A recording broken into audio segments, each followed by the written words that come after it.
Je sais, ça ne fait pas partie de la tech, mais je ne pouvais pas ne pas en parler.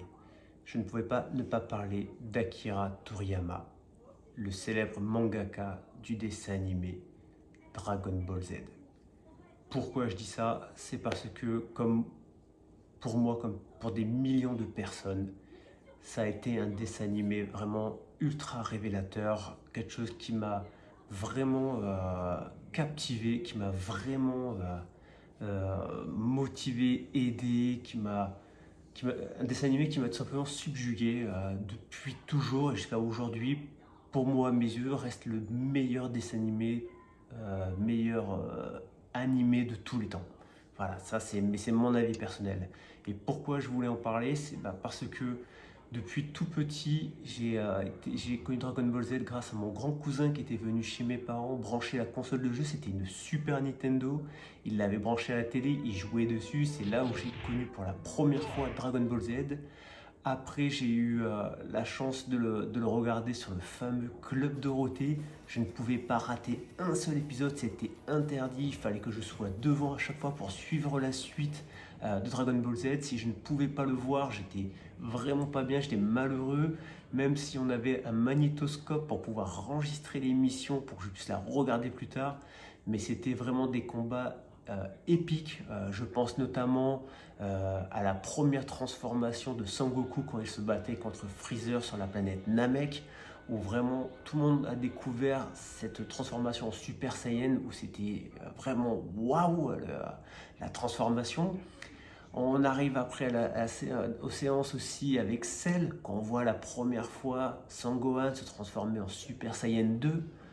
Ça a vraiment été une claque à ce niveau-là.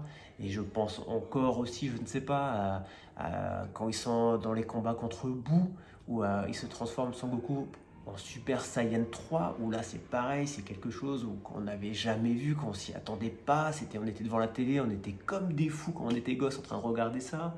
On découvre aussi sur des épisodes, enfin pas des épisodes, sur des OAV, donc directement donc des films qui ont été exprès à part, qui passaient pas à la télé, les OAV.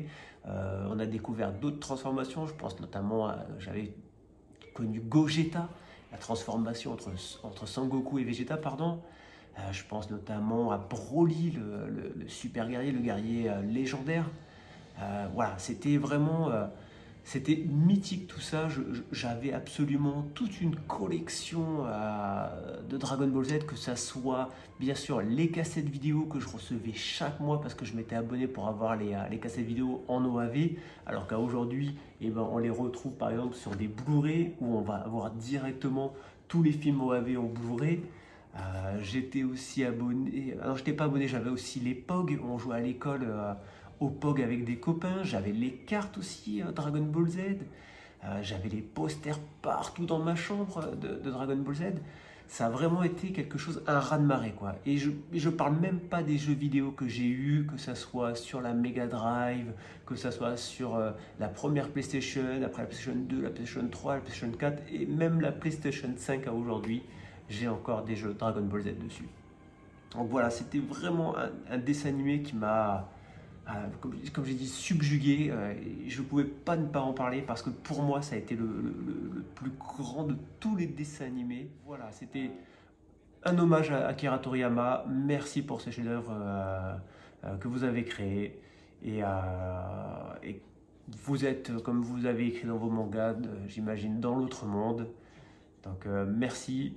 Merci à Akira Toriyama pour ce chef-d'œuvre. Merci.